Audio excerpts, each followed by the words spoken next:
Sejam bem-vindos aos 5 minutos. Eu peguei esse corte aqui lá no canal do Gustavo Gaia. Acompanhe comigo aqui, que eu achei que foi muito bom. Então vamos lá. Excelências, muito se fala sobre como foi feita a disponibilização dessas provas. Como que a Polícia Federal nos apresentou? A defesa fala muito, reclama muito sobre impossibilidade. Mas vamos mostrar. Um e-mail nos foi enviado com um link de um SharePoint da Polícia Federal. Ele é desta forma, uma pasta tal qual no Windows Explorer.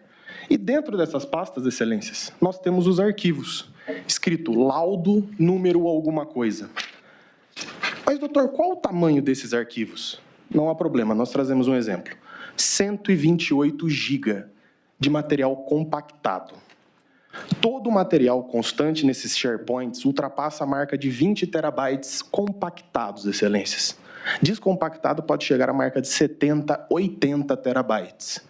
Como, no curto espaço de tempo que esta defesa técnica teve, é possível de se analisar. E nesta sustentação oral irá se provar a necessidade de ter acesso à prova, não aos IPJs. E aqui, excelências, nós temos um fato curioso, que essa defesa técnica vem desde o primeiro momento martelando a necessidade de se ter acesso à suposta agenda que o Ministério Público traz. Olha a pasta que me surge 2 dias antes do interrogatório. OP Tempus Veritatis. Curiosamente, não se sabe por quê, nem como, se aparece uma pasta com as digitalizações do que seria a Operação Tempus Veritatis. E aqui está a prova de que foi inserida no dia 8 de maio. Lembrando que o interrogatório foi dia 10. Curiosamente, ao se abrir esse link, nós temos ali uma pasta exclusiva ao General Heleno. Abrindo essa pasta, nós temos outros links, mas aqui já são PDFs. E vejam o nome dos arquivos, onde nós achamos a agenda. Olha o nome do arquivo onde está essa suposta agenda. Item 6EQ01AA75-2024. Como é possível localizar um arquivo desse, nessa montanha de documentos e nesse excesso de documentos com nomes que não se entende, não se sabe de onde vem? Com base nisso, essa defesa técnica na fase do 402 requereu nada mais que: desse modo, requer-se a Vossa Excelência seja determinada a Polícia Federal que apresente material catalogado ou minimamente com índice, que torne possível a análise desse material. Ressalta-se que a nomenclatura utilizada, ofício, e aqui eu coloco números aleatórios, pois não se sabe de onde vêm esses números, torna impossível sua análise, fazendo imprescindível a deferência da presente diligência. Não se pediu aqui mais acesso, haja visto que o acesso foi dado. Curiosamente, pastas iam surgindo após. Mas o que se queria saber é o que tem nisso aqui? O que quer dizer esse número? Quais são os ofícios? O ofício 12330 é o celular do general fulano. O ofício 12700 e tanto é o celular do Beltrano.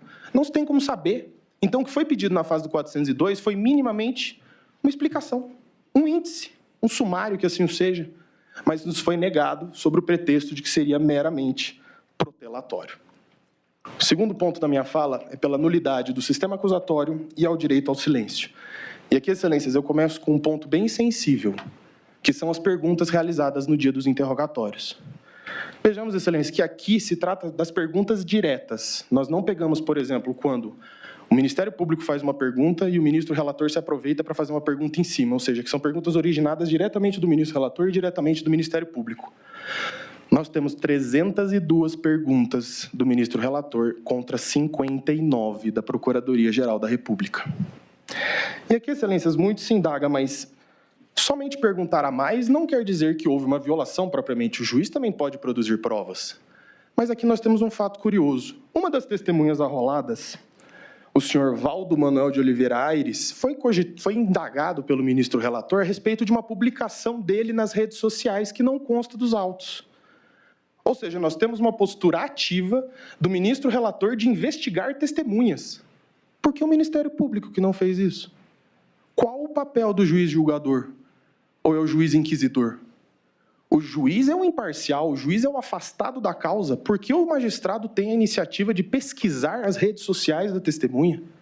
Não que o ponto não seja relevante, pode às vezes ser irrelevante, mas quem tem a iniciativa probatória, a quem compete o ônus da prova?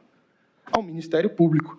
E aqui eu trago uma citação bem curiosa em que fala que é de ferrajolha a lição de que no sistema acusatório, diante da rígida separação de papéis entre sujeitos processuais, que esse é o ponto característico, não é possível que o juiz assuma a iniciativa da prova, do mesmo modo que o acusador não pode exercer a função de julgar.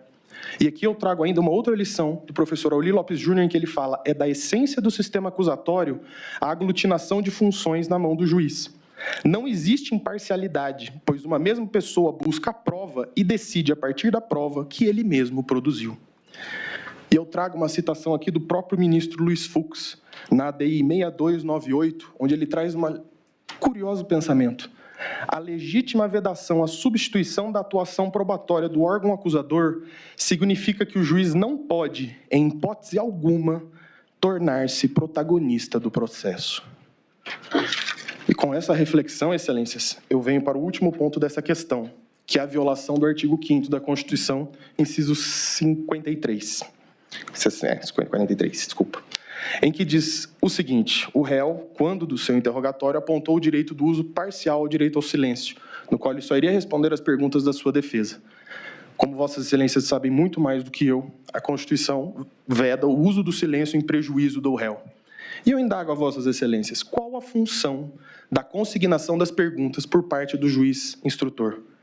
E aqui mais curioso, o Ministério Público não quis consignar perguntas. Quem quis consignar perguntas foi o juiz. Não houve nem iniciativa do parquê a consignação de perguntas, que seria até um pouco compreensível, ao meu ver. Então eu vos indago, quando se questiona, não vou consignar as perguntas, se o réu não responde alguma pergunta, não prevalece o indúbio pro réu? Então qual a função da consignação das perguntas, se não o constrangimento do interrogando? Ao se colocar as suas perguntas, se o interrogando não responde alguma pergunta, não estaria ele coagido a responder de certa forma? Então, para esta defesa técnica, fica muito evidente e fica claro a questão da nulidade pela violação. Então, pois é, né?